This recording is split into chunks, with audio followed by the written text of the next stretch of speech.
Hey guys, and welcome back to another YouTube video. In this video, I'll be doing the Essendon vs Sydney game review, going through how Zach Merritt and Errol Gordon absolutely torched the opposing teams, and it was an absolute classic. And how, it was a matter of inches, basically, a matter of even centimeters.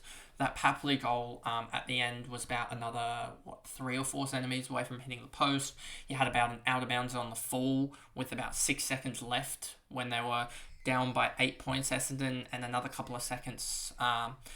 It was seconds either way. Umpires not calling play on early enough. Goal umpires waiting 5 seconds to make a call.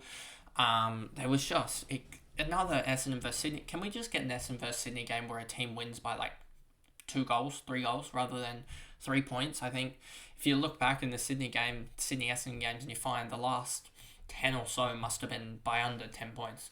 It's ridiculous. Even when the Swans are up by 30 points, it's in the back of your head like this is going to come down to the wire, even though it doesn't look like it. And yeah, so before we get into the video, remember to like and subscribe, turn on the notification bell so you know when I upload, and let's get into the video. So as you can see here, this game was actually a really, really good game for me, and who I had.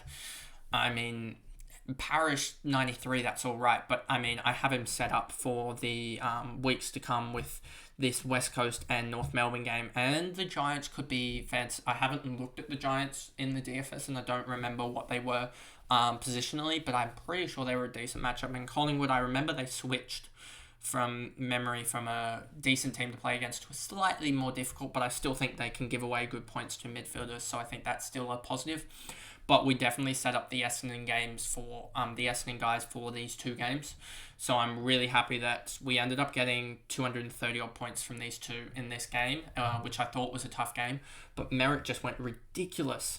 30, 50, 33 in the last three quarters, amounting for 113. He just likes he likes that role that it was similar to Callum Mills last year, where he just hangs behind the ball as a midfielder, getting those easy marks and really just sets up the play, and it's really, really fantasy relevant, and he's just absolutely gone crazy with it. And a 140 was absolutely huge, so glad to have him in my side. Heppel 97, he actually played really well as just a defender. He played really well one-on-one and just was able to, I don't know how many intercepts he had in the end, but it was quite ridiculous. And it's good to see Heppel back into the side and in form. He was massive in that last quarter. Just how many marks did he take in the last? I think it was only 2 or something like that.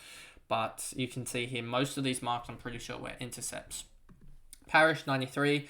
A little bit wasteful with the ball apparently, but I looked at the stats and it didn't really actually amount to anything. His 8 inside 50s, apparently 4 of them were turnovers or whatever, but they actually got turned straight back over for Essendon, and it didn't actually amount to any scores. But his other 4 inside 50s that weren't turnovers amounted to, I think, 2 goals, 1 or something like that, so it was actually really good output when he doesn't turn it over. And 3 of 8, 3 scores from 8 inside 50s from Parish actually isn't that bad in itself. And so that's actually not too bad. A 93 from him is a little bit down. I think he copped a little bit from Parker, and I think also Rowbottom was in there. I don't think Rowbottom necessarily went to Merritt, which was quite annoying. I think there could have been a lot more done there, or you could have sent a forward guy to Merritt, someone like a Heaney or something like that, just to lessen his impact when he's trying to play sort of behind the ball a little bit. Then we move on to Hind. He did alright. Caldwell had a huge first quarter. It was him and Perkins that I thought was really I kept on getting them confused. Perkins just kept on popping up, and so these two I think are ones for the future and could become that extra midfielder, as I don't think Hobbs is really. Did Hobbs even play? Hobbs did turn out a 73, but I think it was more Caldwell just absolutely torching the Swans at some point. Brian in the ruck, I think he's definitely one that you could look at in the future. I think there will be a point where they have to move on one of Draper or Phillips. I don't know who will move, but one of them will, because I think Brian is a really good player. and I think there is fantasy relevance in this in him, but I think he's going to play too much for him to have any fantasy relevance at the moment. I think he's going to have to develop, as he is 21 and has an average of 53 going into these matchups here. A ruck forward, if he gets that forward status next year, could be interesting. If he gets forward status and round 1 at 60, price at 60 odd, and say he gets that number 1 ruck with a ruck forward status, that could be interesting. But you just need him to hold that forward status, which will be interesting to see if he does. Langford just kicked 5 goals or something ridiculous. He's just been ridiculous, and he's almost all Australian somehow, almost. Don't know how, but he's kicked 40 goals with 3 or 4 games down back. So if he hadn't played down back for those games, he would be on 50 odd goals and be 3rd or 4th in the Coleman. So he's actually proved to be a really good forward. Hobbs is alright, but he's going to lose his forward status, I'm pretty sure, which will basically kill off his fantasy relevance for a couple of years. Right, Martin's really struggled, and he's going to lose that forward status, I believe, so he's really going to be not fantasy relevant. Redmond, McGrath, Phillips, Perkins, Guelphy, Durham, Zerk Thatcher, Menzies, and no one else here really relevant. And I believe Davey was subbed out as well. Then we move over to Sydney, and Errol Gordon, what a gun. 45, 43, 37. What's that? 80, 125 points in those last 3 quarters. We talked about Merritt going nuts with a 113 in the last 3 quarters. But Gordon went 12 better and went to 125. And he's just been so good this year. He is going to lose his forward status, I believe, as he's playing mostly as a wingman and on ball. And there's actually, I'm pretty sure, as a wingman in this game. And he scored a 142. He's almost going to be picked. He's almost going to be pickable as a midfielder anyway, with the way he's playing at the moment. Isn't he the top 4 or something? He's season rank of 8th. And he didn't start the season that well as well. He started the season really badly, but he's really picked it up. And I think he will be one that will and ah next year, because he will lose that forward status. But I do think he is a guy that you can pick. I don't think you will be able to pick too many top liners in Bont or him, etc. But I think you will be able to pick a lot of those. There will be a lot of fallen premiums that you can pick, I think, next year. But I think you will go hard on the midfielders, as it'll be really a guess and check with the forwards, other than Track, who's apparently going to be a forward next year still, which will be really good.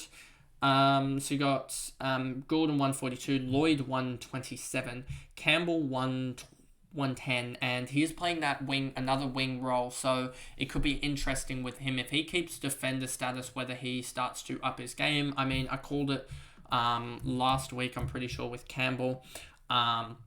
He did alright in that game and 110 this game. So last 3 is 83, last 5, 80. So he's picking it up. He's not there, but a 70 guy with potential as a defender to go up could be interesting. Could be interesting, and but I think there's too much volatility in his scoring that I don't think I would go for him.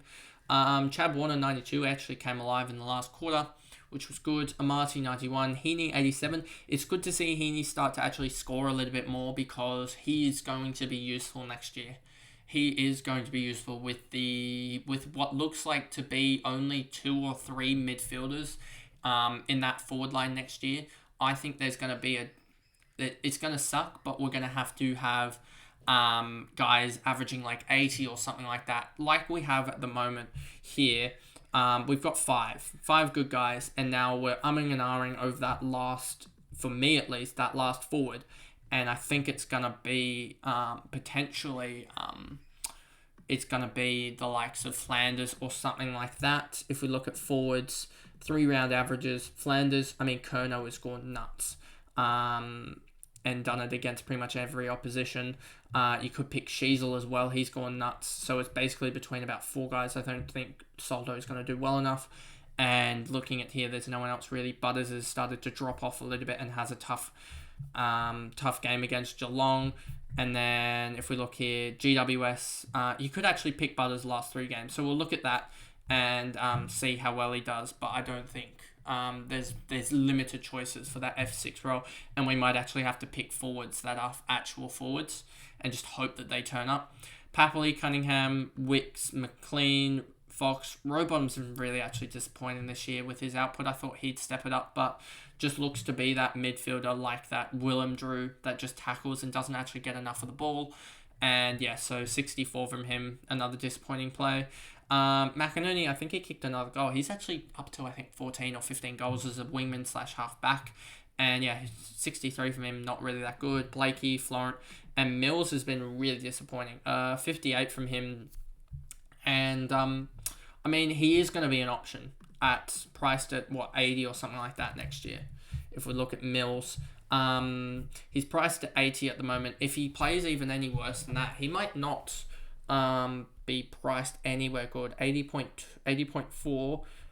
If we look at the magic number from last year, that's a 711. He's going to be in 600k, and I think there's such a big gamble with Mills at the moment because with us not having another key defender or whatever, you're having like Blakey almost play tall or Fox. So I think when they get Barras, or if they get Himmelberg and O'Sullivan next year, as well as Cleary being down back, or as I think he will be, I think Cleary will play down back for the Swans, from the Swans Academy. He's been a half-back wingman like they always are, and so either him or Campbell will play down back, and I think that will open up Mills to play more midfield time, and I think those scores will return. So I think it's just him trying to get through the rest of the year, and Mills will be good next year when we get our new guys in, as well as we've had some injuries down back there, as well as Paddy McCartan going down, so we've had to play a little bit taller, or a lot of our guys like Blakey, who we want to play him on a smaller opponent, has been playing taller, and that's really impacted Mills' output, I think. But we'll have to wait and see. And Parker just had a shocker. That's all that I can really say on it.